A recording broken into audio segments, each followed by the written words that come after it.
Hey everyone, if you love combat sports in all forms, make sure to hit the like, share, subscribe button to the Drewsperience show. We are on all platforms. And once again, it's on Instagram too. So look up Drewsperience, the show that's 100% combat sports. We're growing like a stock, baby. So make sure to follow along and help the community grow and help grow martial arts worldwide. Today's guest, I'm excited.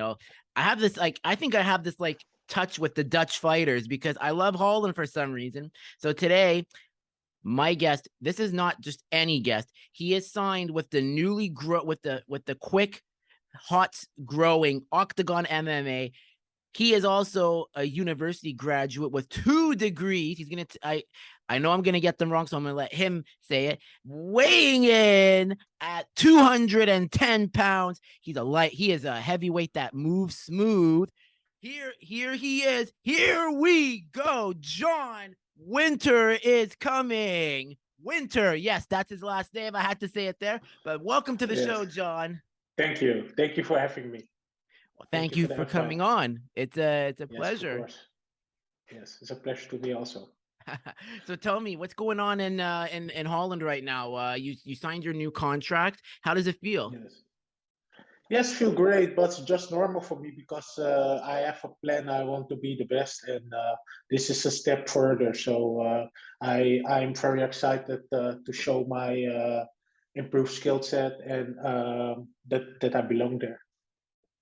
Amazing. And not only your skill set in the cage, but your skill set intellectually, because you have a very educated background. So I know that's why I wanted to ask again, what are the degrees you have? I think one is in economics and there's another major you have. Yes, you're right. Economics and business. And I have a Master of Law, and the specialization with economics and business. It was accountancy and control, and the specialization with my master degree was tax law. So I'm a Master of Law and a Bachelor of Economics and Business. I'm gonna give you my taxes. Can you do my taxes for me? I've only done the study. Now I'm very busy with working, but in the IT, more IT stuff. Okay. And I'm a manager of I'm an IT manager. You can say it. So it's very different, like tax law now. That's amazing, man. So with that, obviously you're a fighter, like you do this, and then you have your fighting career that you do. So what's the key to your time management with both those ventures? So I'm talking with my employer, and we are making it work. So I'm working hard, and from Monday till Saturday, I'm very busy, and I can do, if I'm in camp, I can do anything beside work and training. So that's why I'm very hyped to fight and to show my hard work, because I know how hard I'm working to make this work. That's amazing. That's great. So before, obviously, you're a professional fighter now, but and then you're like a manager in IT with all these degrees. So, but how did you get started in martial arts? Like what got you? How did the bug bite you to take up combat sports? Yeah. So first, I was a soccer player. I love to play soccer from 8 years old till 18. And after that, I decided to quit and to do a little bit fitness. First, when I was playing soccer, my dad loves to do kickboxing, but for me it was nothing. I didn't love it. I didn't love fighting also. And when I was doing only fitness, I felt that I wanted to do something, but with competition, because I missed the competition with soccer. You have always every Saturday or Sunday you have competition, and I loved it with sport, and that's what I was missing in my life. And then I wanted to do kickboxing, and I would start with kickboxing, and I had a friend who I became friends with at fitness, and then I would train with his. I start maybe 2 or 3 lessons with his brother, and a lot of people are knowing him also. Yusri Belgarawi, and first then he was was he was starting. He was getting started also. And then I told somebody from my neighborhood. He asked me, "Hey, come try and do MMA." Mm-hmm. And then I said Jusri and his brother, from, "Hey, I have now a subscription with MMA. I love it, and I will do it 9 months. Mm-hmm. And after that, I will go to you guys, and then I will train with you, and I will do kickboxing." Because I was not, I was in love with MMA, but I thought maybe kickboxing is better for me. But then when I started, and I loved the grappling also, so then I getting started to do MMA. So I felt in love with it slowly, That's and then amazing. I never thought to do kickboxing. So Yusri, and Yusri is an amazing individual. I've spoken with Champs Talk. They've told me that he's not just a champion in the cage, like not in like in the kickboxing ring, but apparently he does a lot of social work with troubled kids in the Netherlands to get them off the streets, to get them to not be in gangs, to take up kickboxing. And apparently the program is like a massive success that's in the For Netherlands. sure. Many people don't know that Yusri has his bachelor degree at the university also. So he studied also. So many people don't know that. I don't know anymore which kind of study, but he finished it. Mhm. That's what I know. Yes. I'm following him now, and I found since he trained the former, but gonna be the next light heavyweight champ, Alex Poa Tampahera. He's in Yeah. um what was it? Yeah, like the guy Coconut Creek, or yeah, pardon? with yeah, he was there in Florida training with. Yes, I know. Yeah, it's amazing, man. So that's crazy how Yes. small the world is. What about Yeah. so other than that, so that, so with the grappling, is that where Bert Kops came in, where you were introduced to Bert Kops for grappling? So I was training at I don't know if you know air grip. Air grip? Do you know Marloes Koenen, former Strike Force, a female former Strike Force champion? Maybe not. I gotta look Oh, her up. so the first time when I was introduced to the sport, Hmm. then I saw she then she started to fight against Cyborg Hmm. for the form. She was I thought she was the Strike Force female champion, and she needed to fight Cyborg. And Cyborg is one of the greatest woman fighters MMA. And Marloes Koenen is right there because she's one of the best, and she's a pioneer for female MMA. You can see her in the things in the category with Ronda Rousey and Holly Holm. So I was training there with her and her man, and Hmm. he was training me, and there I got the basic maybe for 1 year I was training there, but there I did it a lot for fun, and I was also busy with my school the whole time, and what I missed when I did maybe two or three grappling tournaments with them first, Hmm. and then I felt that I needed more heavyweights also. And then I Hmm. was going to Bert Cups, and then I started to wrestle there. And then I felt, hey, there are a lot of big guys there. And then I started with Bert at Cups gym, and then I told them, hey, I want to do some MMA fights also. And then I started. After a while, I quit it a little bit because I was busy with school, and school was not going great. Hmm. So then I told them I will train a little bit. I will do a lot of grappling tournaments with at the BJJ academy, and I was training also with Cops Gym. And then I was doing a lot of tournaments in Belgium, Netherlands, and France. And beside that, I was doing my school, and that was more easy for me to combine. Hmm. So that's what I did. And after I finished my bachelor and I was almost finishing my master, then I told them, hey, I think I'm ready to go pro now. So then I started to fight pro. That's amazing. So it's like, so everything Yes. all comes together. And when you were at Yeah. Burt, because Burt has a lot, Cops Gym has a lot of very good grapplers and wrestlers. Did you ever get a chance to train with like Joey over there too? Joey Birkenbosch as well? Yes, of course. Yes, yes, yes, yes. Yes, with everybody. Joey Berkenbosch. I know there was a lot of there was a time also that Ishi was training there. So Mm-hmm. Olympic judo champion. With Musashi, Costello, yeah, everybody is helping you, and yeah, very great environment. If you are there, then everybody can feel himself self home. And what you were now, what you did see there, that a lot of foreign fighters were coming there to to train there, and then you are training and sparring also with other UFC fighters who Mm-hmm. were coming there to do their camp because they want to train with Musashi. Mm-hmm. So that was awesome for us also.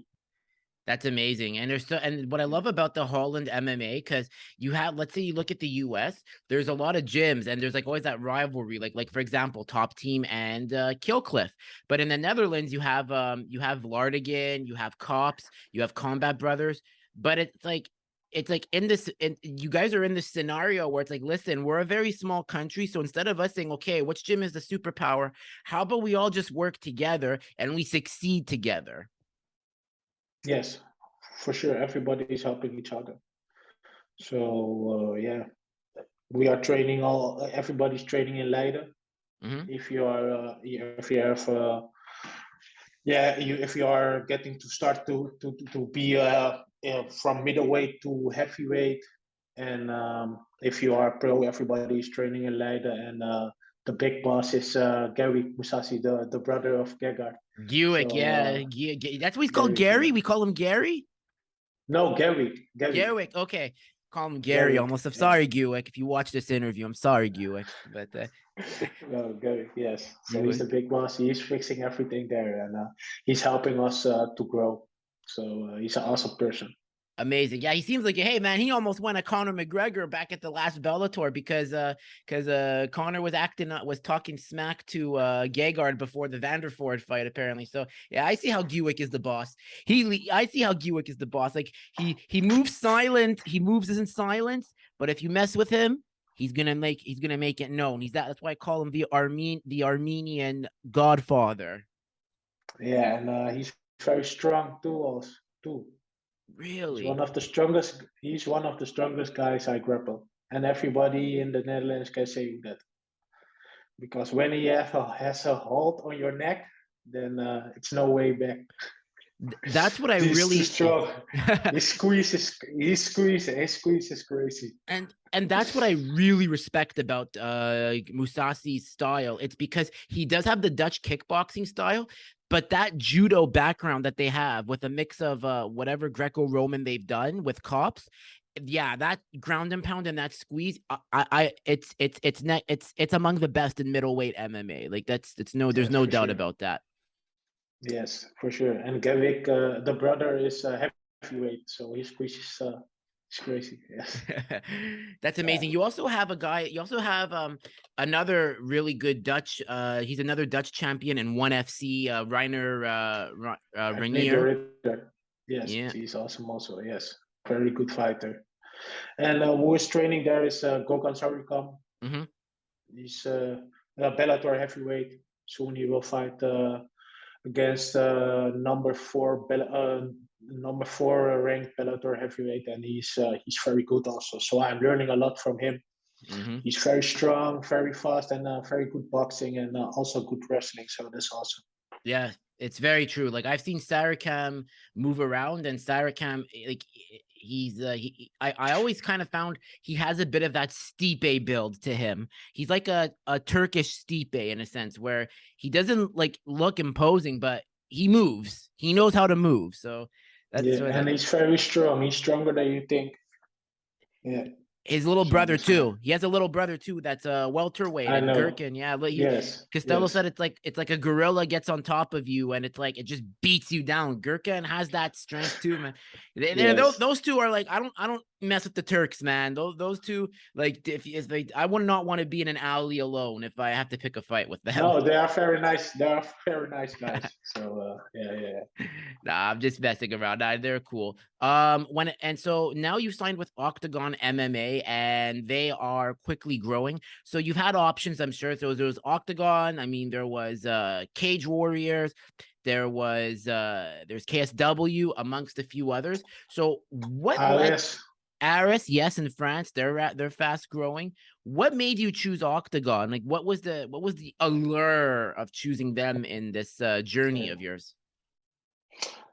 They are fast growing. Good opportunity for the kind of fighters I can fight. Because Mm-hmm. now I have a fight against Stuart Austin. I think it's a good matchup for me. He has a lot of experience, Mm-hmm. and that is what I wanted. I wanted to fight against good records. Mm-hmm. And the problem was that I never got the opportunity or that they didn't want to fight me, or that they are canceling maybe 2 weeks or 1 week before my fight. Mm-hmm. So so so now if I'm in a bigger organization like Octagon, then I still get the opportunity. And well, the last year I was watching Octagon, and in my opinion, it's a very beautiful organization. So where I want to be part of it, part of. Mm-hmm. So that's awesome. Yes. That's really good. And I love the decision too. And I love that you have it, that you had options. That is so important as like a fighter on the come up too. So with Octagon, would you like what do you feel is the timeline for you to get to the title? Like how are you do you have like a specific plan that you figured out for yourself? Yes, it depends on the fight about 2 weeks. Mm-hmm. So it depends on look if I'm finishing Stewart in a great fashion, then they need to give me the title shot after that, because Stewart, he is a former EMC and BAMA Mm-hmm. champion. He's a PFL and Bellator veteran. So then I showed that I belong in the title contention. So then they need to give me the title shot. I think maybe one more fight after that. But in my opinion, then I need to be ranked number 3 or 2 Mm-hmm. heavyweight, and I hope they can give me the title shot in September or October. Then I'm ready, and then I can bring some Dutch, my Dutch support. I can bring to Czech Republic or to Germany. Nice.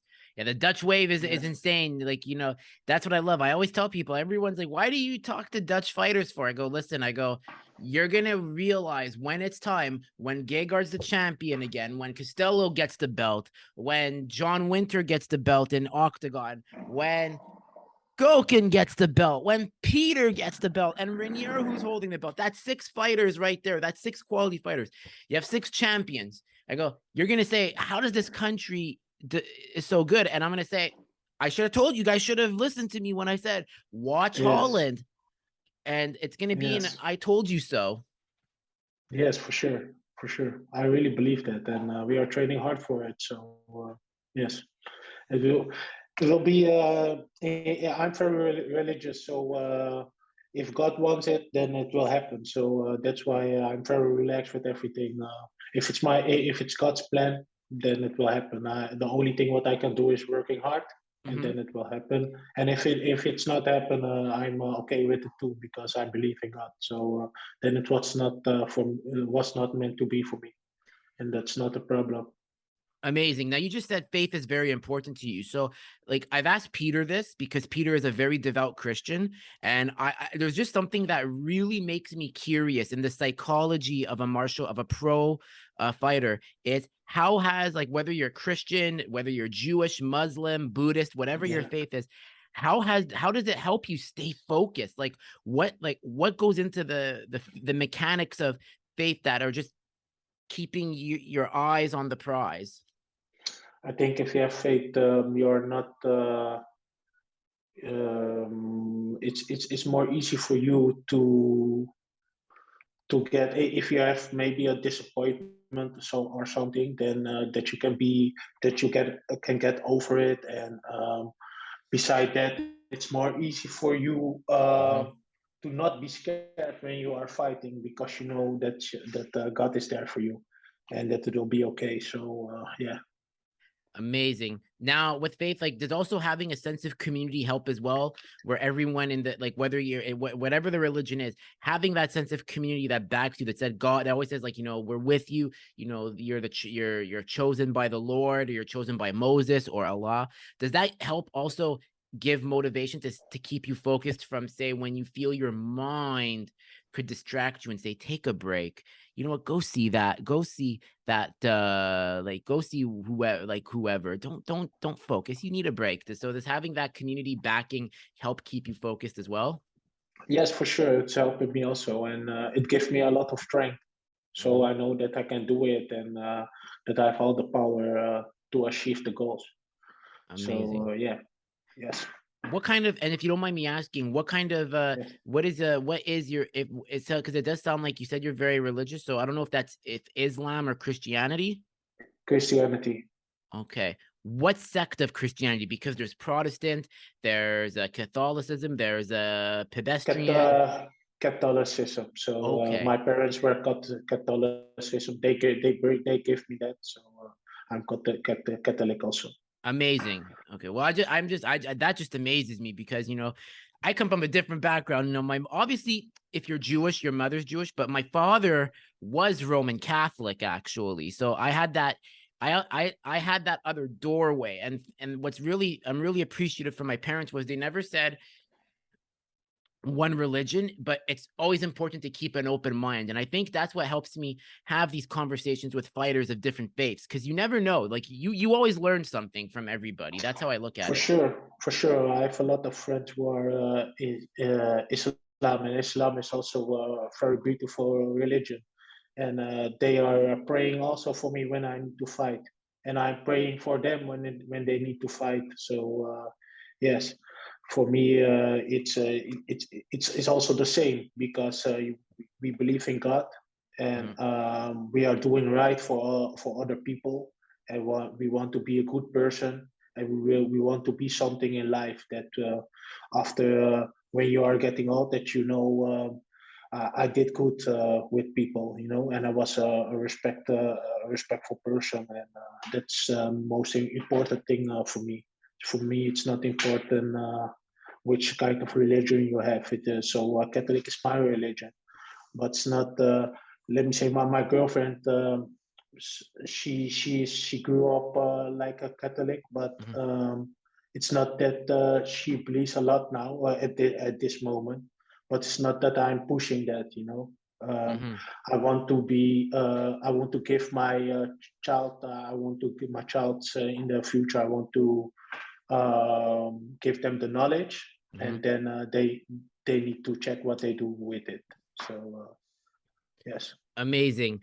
Amazing. That's a really good. And it's good that you have a girlfriend that, even though she might not be as devout, as I wouldn't say devout, but as, like, into the faith as you, at least like, she's supportive of it and understands. And you need that, because if yeah, you have she's someone, yeah. supportive, and she's respectful, and that's the most important thing for me, because I'm also supportive, respectful for what she's believing in, and that's the most important thing. So that we can understand each other, and yes, and she has a lot of respect for me, that I'm praying in the morning, and before when I go to bed, and maybe when I'm forgetting it, she tells me, "Hey, you need to pray. You Oh, forgot wow. before." So yeah, that's why. Yeah, so that's the most important thing, that you are supporting each other, and have respect for each other. That's amazing. No, very, very, very true. So obviously now also you've also been sponsored by Apex, where they're a quick growing brand Yeah. in Europe, and I love what they're doing. So what makes Apex Wear an amazing company for MMA? What separates them from others, you feel? Well, I think what saturation are the persons who are behind the person who's behind Hmm. Apex. So very nice person, and they are what they are doing with their design. They are testing their design, and they are asking also the sponsored athletes if this is nice or what they can do better, and they are always looking for improvement. And Hmm. for me, the most important thing is not is the person behind the brand and how they are. So for me, that's more important than money. You can give me a lot of money, but if Hmm. you are sorry that I'm saying that if you are a shit person, then I don't need that money. If you are treating me not nice or disrespectful, money is nothing for me. So then I don't need that. So that's why Apex is very nice, and they what they are promising me, they are giving me. Yeah, you see a lot of sponsors. They are promising a lot and they are talking a lot, but they are doing yeah, less than that. So that's why I love Apex, and I want to grow with them. So Hmm. that's nicer than a brand who are sponsoring you only, but you cannot grow with them, and you can do anything, you know. So yeah. Amazing. No, that's amazing. And I love how you said that it's not about the money. Like you could have as much money with another brand, but that's the key thing a lot of people don't understand. And that's where I think our philosophies share. It's not about, it's the real currency is not in the profits, it's in the relationship and how they make you feel. Because at the end of the day, that's most important. Yes, but for me, it's easy. It's more easy to say because I have a job beside that. If you don't have a job and you have all of that, then you need the sponsors and your sponsorships, and you Yeah. need the money, and that's why I don't wanted to have that, because then you are very you're yeah, then they can control a lot of you, and that's not something what you want, because then they choose when they pay you or not. Why not? That's very true. So I understand like what your everybody's situation is different, but I just love to see what they're doing, and I like how they do take back the feedback from all their athletes to say, look, what can be done? Is this like, let's say they have a hoodie? Is this hoodie comfortable? Does it help you sweat a lot? Does it have does the Yes, moisture? It's all those little questions that they need to be asking every athlete in order to like succeed in this industry. yeah, and that's what they are doing. So that's nice. It is, it is. So since you fight heavyweight, and obviously there are some legends in heavyweight, as you know, whether that's in kickboxing or MMA. Um, there's obviously you're from Suriname. So a Yes. hero in Suriname is Ernesto Hoost. So have you ever had a Yes. chance to like train and meet with Ernesto? No. I never trained with him, and I never meet with him. Maybe in the future. Maybe, Yeah. maybe. So no, I never met him before. If I'm thinking about it, not any one of the kickboxing legends, Mhm. Suriname kickboxing legends, because you have also Tyrone Spong, Raymond Briosky, but I never met them. Tyrone Spong, man, that guy, oof, like my friend's Yeah, little he's a brother met him. monster. Oh my god, built like a tank. That guy, I don't know, like whatever protein he's taking, that guy is like that guy is a But certain. yeah. Did you see his Instagram? His Instagram, I haven't paid attention to his Instagram much, but I know like he's looking really Watch that. shredded. He's grabbing a boa constrictor, a very big snake. This man is from the jungle. He's a killer. That's a Yeah, man's yeah, man it's right there. awesome to see. That's a Yeah, man's for man. sure. And you also have Yeah, like Jarzinho Rosenstruck, who's from yeah. your Suriname. So it's really nice to see that Suriname and yourself has Suriname just has a lot of talent now. And just so I understand the history, Suriname was a Dutch colony, right? Yes, right. Okay. Yeah, you're right. Yes, yes. Suriname was a Dutch colony. Yeah. Okay. Very, very So interesting. that's why you see a lot of people, Suriname people in the Netherlands now. Mhm. Yes, a lot. Yeah. There are a lot. That's so amazing. Yeah, the Dutch influence in the world is very interesting. Like, I mean, I don't know much about it. Like, I'm just to make that very clear. But wherever the Dutch Yes. went, like they went to New York, because people think like the first people in New York weren't the British, it was the Dutch. And the Dutch established Yes. like this merchant lifestyle where they just trade with everybody there, and they're like, and then they leave, and their Yes. influence stays. Yes. Yes, So I know. Yeah. So that's really interesting. So yeah, Suriname, and that's where Yes. there's like a lot of Surinamese coming between Suriname and Netherlands, and a lot of them stay Yes, in a lot. Netherlands. Yes. Yes, and a lot stayed also. So my parents, they went to the Netherlands, and they meet each other in the Netherlands also. And Hmm. yeah, that's why I born here and not in the same Suriname. But Suriname is in my heart also, and Hmm. I'm coming up with a Suriname flag, also Hmm. with the Dutch flag in the Suriname flag. But Nice, nice. Suriname is in my heart also for always. Amazing. That's great. So now that so obviously, you're aiming for the title with Octagon, with the legend you're about to fight. And then, once you win, and let's say you retain the belt to do it, defend a few times, are you eyeing the bigger leagues like the UFCs, the Bellators, and the PFLs?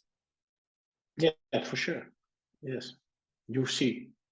Yeah. That's amazing. You're gonna get it there, man. You're gonna get there. Whether that's a Yes. Dana Thank White's you. contender series, tough, or that call up for to fight in Europe, because you never know. Like that would be amazing. And why do you think that the big league, like the big promotions, what do you think is holding them back from coming into the Netherlands? Because it's like we haven't had a UFC show in the Netherlands since 2017. Yes, I don't know why they need to do something in Amsterdam. It's that would be awesome. So I'm born in Amsterdam also, and hopefully they do it maybe in 2 years or something. Then I can be on it also. So that would be a dream come true. Fighting UFC in Amsterdam arena. It's yes, much better. Amazing. You cannot have it. That's Yes. amazing, man. Well, John, I really want to thank you for coming on. And where can people connect with you if they want to follow your journey in Octagon MMA, and then hopefully you get that call to the big leagues and you become a champ Yes. there? Yeah, you can follow me on Instagram, John RS Winter. Hmm. You can follow me. So there you can see a lot of my journey to the top at the Octagon, and hopefully soon in the UFC. Amazing, man. Well, once again, I really want to thank you for coming on. It was such a pleasure to have you. I love having these kinds of talks with whether they're up and comers or professionals. It's just to see the journey and just humanizing the fighter. So I really hope you had a fun time. And if you ever want to come on Yeah, again, fun time also. yeah. Yes, yes, I had a fun time also. So thank you. Hey, no problem, man. So, guys, make sure to follow John Winter on Instagram. Make sure to follow the Drewsperience. We're fast growing. John's gonna be back after he fights in Octagon. So, see, I'm already setting up the next conversation. And Awesome, awesome, awesome. I'm there. I'm here. Yes. nice, we're gonna do it on IG Live. So make sure to hit the like, share, subscribe button to the Drewsperience. Follow the guests. We all grow together. There's enough success to go around. Drewsperience out.